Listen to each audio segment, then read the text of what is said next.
Hey everyone, and welcome to a very different video. Today all of you will be joining me on a journey where we consult our AI overlords about everything cubing related, and then we can rank all of them on a tier list. I'll be pitting ChatGPT, Copilot, Claude, Gemini, and Grok against each other in 3 challenges. Because this is a hardware channel and I love a good tier list, the first challenge is of course a 3x3 hardware tier list. The second challenge will be giving me a setup for my GAN 16 Max, and yeah, I think I'm going to be wasting a lot of lube and time on this one. And finally, the third challenge will be giving myself a 1-week practice plan for a sub 25 solver. Of course, I won't really be able to test this myself, but I can evaluate the suggestions anyway. And with that, let's get straight into the first challenge. Now, while we wait for all of the models to come up with an answer, there's a bit of time for a fireside chat. I've purposefully kept the prompt short to keep it representative of what someone might actually ask, and of course this is exactly why I'm making this video. Let's have a look at the results. Okay, so all the models have finished loading and now we'll get into it. So we've got ChatGPT here. S tier, starting with the GAN 14 maglev and GAN 15. This is not a good start. Just skim reading the rest of this, it's not great. We've got a mention of the MGC3 Elite, which is interesting because I think I'm the only person that mentions this cube, or has mentioned this cube in the last 3 years. So, wonder where that one came from. We've got, yeah, this just isn't great. These are 2 different cubes, but they've lumped them together. MS in A tier, not great. We'll move on. Oh my god, bro. Oh, hell no, man. What the fuck? Oh no, we've got the 356 RS and the RS3M in S tier, which means that this is pulled straight from the Amazon rankings. These happen to be the 2 most popular cubes of all time, or most popular speed cubes of all time, and this is also one of the worst modern popular speed cubes of all time because it's very unstable and doesn't have magnets. That's a bad showing. Cube Leveler Drift 3 MV3, I had to look this up. It is a rebranded Meilong. That's also not good. That should not be an A tier. We've got Rubik's Cube, like the Rubik's brand, in B tier. This is bad. And we also have the crazy pull of the Rubik's Magnetic Speed Cube for $53 on Ubuy. Yeah, great. Moving on. Claude, GAN 13, MGC Elite Maglev, this doesn't exist. Tengyun V2 and Volk Power 3, these look like things that they've pulled from JPerm videos because he did 2 videos. Yeah, one on each of these, and they were both very popular, so I'm not surprised that it's showing up. Not a great tier list. This one, Gemini, what have we got? V11, GAN 12, yep, this is okay. This is also okay. Interesting, we've got a Vin Nova mention. And B tier, if it's defining it as Budget King, then I guess this is okay because these 2 are very good. I suppose this one's not the best, but performance-wise it is. If you were ranking it based on performance, these should be higher. Like all of these would sort of be equal, but I don't mind this. And finally we have Grok, which is interesting. We're starting with more tiers, including an S plus tier. Ferrocore, Stock V11, and Sigma, and then V11. Okay, this looks like it has pulled from the Cubicles 2026 tier list video because these were the 3 cubes that ended up at the top of most people's lists. GAN V100, yeah, these are okay. This is good. GAN 12 in A tier, I'd agree with actually for most people. Super Whalon V2, it doesn't mention the price, but still I would agree with that. Meta mention, that's cool. B tier, also good. Super Along should be up here with the Super Whalong, but whatever.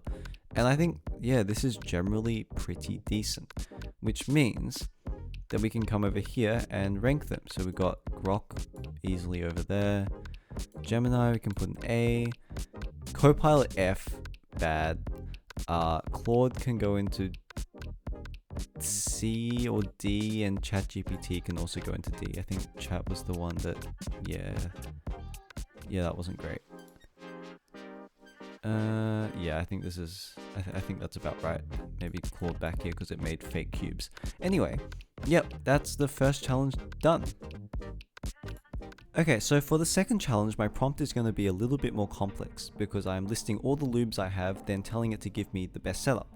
So I picked the GAN 16 because it has quite a few adjustment options and it ended up at the top of quite a few tier lists. Well, actually that's what I wrote before I did it, and it only turned up twice, but still. Anyway, this is either going to go really badly or I might end up with a new favorite setup. So let's find out what we got. Okay, this is interesting. ChatGPT has come up with 4 to 5 maglev compression. That's pretty low, but that's okay, I guess. Sense travel 3 to 4, good. Magnet strength medium or strong. Okay, cool. Core or base. This looks okay. This looks okay. I don't know what it means by that. DNM or yep, that's okay. And silk as well. Yep, that's okay. Wait, one, yeah. I don't hate this. Okay, we can put that one away for later. Okay, here we go. Copilot, give me something good. Adhere on to every maglev disc. Okay, I'm not gonna do that. It's too sticky for me. I love that. Okay. 2 small lines in the track. Okay. And compound 5. Oh, okay. Here we go. Drops of Dignitas. This is good already. TNM and wait 1 and okay, we'll wait, hang on, final finish, it's not optional, we gotta use silk and maybe calm, and don't put XMT to okay, you know what, sure. Tensions, we've got 3 to oh, actually what were our tensions? Didn't give me settings. Interesting. Okay. Okay, yeah, that's fine. Medium rods, okay. In, okay, good. Gravitas, nice. Okay, it's fine. Gemini. Oh, it's saying to lube it again. It's fine. It's fine. Yeah, and then we have this one. Ooh, 12, 4 to 5, green. This is basically what I already use. It eats lube. Gravitas. This is basically what I use on my GAN 16. That's scary. I like that. That's actually pretty cool. Okay. Right. Let's go. Okay, so we are here and I've decided I'm only going to do the best one and the worst one, and we'll be starting with the worst one so that my cube doesn't end up terrible afterwards. So here we go. We are going to do the Copilot setup on this. So first of all, I'll clean the cube. So I'll just get on with that. Okay, now it is time to move on to the... Oh wait, that's not gonna work.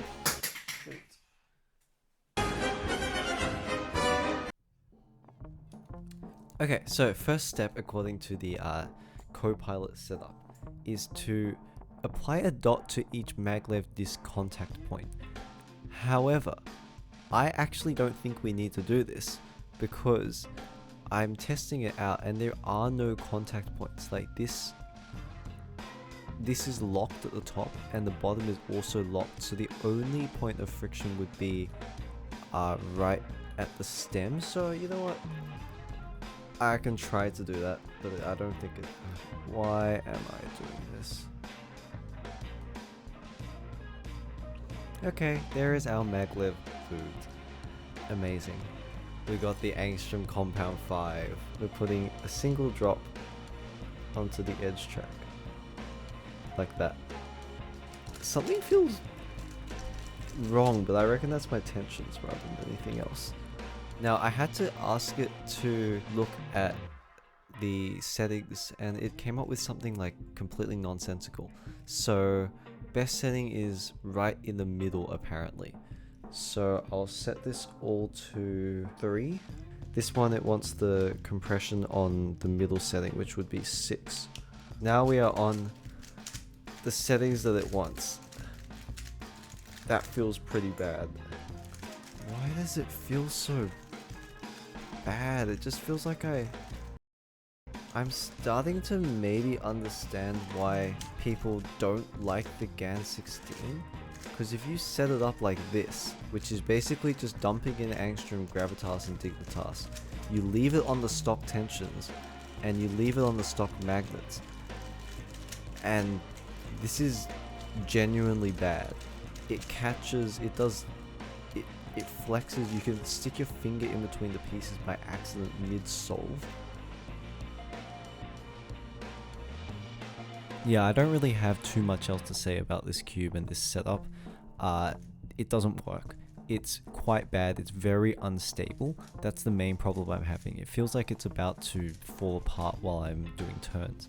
I'm not sure if you can see in the solves, but there are a couple of times when I tapped the layer and it overturned, and a couple of times where I put the same force in and it just doesn't turn. And I think this is a combination of the very low compression combined with the quite heavy lubes.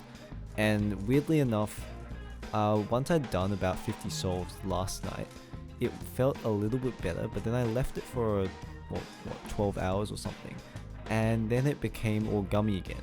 So obviously there's a bit too much lube in there, and maybe if I gave it a bit more time it would get better, but I'm not going to give this more time because the compression is just too low.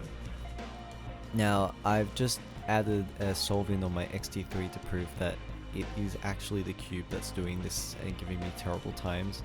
The XT3 solve was locky and just like a bad solution, and it was still an 11.6, which is better than what I could manage on the 16.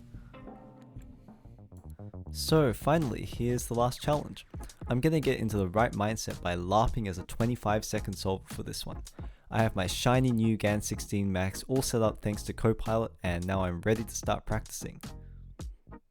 Okay, so we are starting with ChatGPT. This looks interesting. We've got reduce pauses, especially after pairs. Yep, that's good. Improve F2L efficiency. Yep, this looks good. Start basic look ahead. At 25 seconds, I guess basic look ahead is a decent idea, but wouldn't focus on that. Slight boost to last layer speed. Yep, that's also fine. So we've got warm up. Yeah, that looks good. Solve F2L slowly. This is good. I actually like this. Turn it. Oh, okay. Day B is looking at look ahead. So the problem with this is at 25 seconds, you should really be doing more of this efficiency training than this. And it says this is where most of your improvement comes from. And while that may be true, the problem with drilling look ahead now is that you'll start drilling in the wrong solutions. You'll be doing solutions that aren't optimal, and that's going to hamper your performance after you hit 20 seconds. So here we go. Last layer. Yeah, I guess this is okay. Again, you don't need to look. Oh, actually, no, that's right. Yeah, this is good. Time solves. Yep, this is also good. I actually don't mind this. Okay, we'll move on to Copilot. Ooh, this is different. Okay, we've got cross efficiency, F2L look ahead, not good, and PLL OLL recognition. This is okay. Cross mastery, 15 cross only. Yep, slow cross planning. These are good. I would like to see something here that says maybe suggest to do it blindfolded, or I also don't know what this means by full solves only focusing on cross, because that's not a full solve, but anyway, it's not too bad. F2L look ahead, I already said this is not great. The metronome thing is also quite outdated, and it's just not necessarily the best way to train look ahead. OLL recognition, yeah, this is fine. Learn 1 to 2, yeah, it's okay. I guess I wouldn't be focusing too much on this at this stage. PLL execution, yes, this is good. You should be doing full PLL. Day 5, F2L efficiency, yes. So I would say that this should come before your look ahead practice, like ChatGPT said. Full solve consistency, yeah, I don't mind this. Test day, yeah, not bad. Overall, not terrible. Oh, we got a quiz. This is cool. Okay. I use CFOP. Current weak point is, we'll say not sure, because usually we're not really sure. How much time can you practice daily? Say 30 to 45 minutes. This is already looking good, so we'll just wait for this. Slow F2L drill. F2L pair recognition. Wow, this is quite comprehensive. F2L look ahead. Yeah, not great. It's doing it again. This is very common though. I'm not like, even if you asked humans about this, a lot of them would say that. So we got slow F2L drill. Yeah, again, we've got F2L look ahead practice as the first day. It's not great. Oh, okay, setting up. Okay, not sure about that. OLL drilling. Yes, this is fine. Cube skills or AlgDB, these are very old. I would actually be recommending SpeedCubeDB these days. Cross and look ahead. Oh, this is for a sub 25 solver. This is way too advanced. You should not be doing cross +1. PLL lock-in. Yeah, this is okay. Full speed F2L, sure, whatever. I wouldn't spend a whole day doing that though without doing F2L solutions first. Long session, sure. Not the worst, not the best. Oh, okay. Gemini, I think, has actually done it. We've got cross efficiency. This is very good.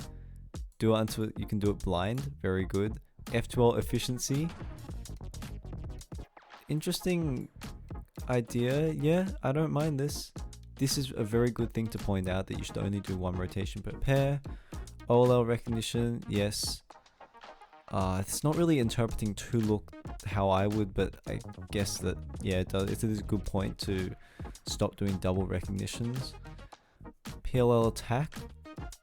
I guess at sub 25 this is okay. Look ahead and tracking. Again, it's okay. I prefer this because you've already worked on your efficiency earlier in the week and now you're going on to this rather than the other way around. Video analysis. First one we've seen with that. That is a good suggestion. Yeah, I don't mind that. Cross 2.5. Yeah, these splits actually look alright. Okay. Now we have Grok. Now this was our previous best. So we've got efficiency, good. F2L only. Oh, okay. Look ahead and pair efficiency. So it's, yeah, don't hate that. OLL, yeah, sure. This is looking about the same as before. Look ahead and efficiency. See, I don't mind it because they've put efficiency in the same sentence, but it's also not great because it's not telling you how to be efficient. It's just saying improve your look ahead. Speed and TPS, sure. Weakness day, yeah. Yeah, so they're all ending in sort of a light practice or a day of just doing solves. I don't mind this. This one's also saying plan C+1. That's also interesting. I don't think this is something you should even think about until probably closer to 15 or lower. But again, I don't hate this. So none of them are great, but I would say probably Gemini was the best. The other four are sort of about the same. So, with everyone seemingly turning to AI for answering everything, is it worth doing for cubing advice? The short answer is no. Some of the advice it can give is great, but some of it not so much. So if we go back to our tier list here, I think our initial rankings are actually pretty accurate because Copilot got worse, the other ones sort of stayed the same, and yeah, that leaves us with Grok at the top, interestingly enough. That being said, the cubing improvement advice from Gemini I thought was the best because it gave a sort of balanced, not too focused on look ahead sort of guide, and I think that's actually very important at sub 25. Now the thing is, for cubing, there's a vibrant online community across YouTube, Discord, Reddit, and the speed solving forums.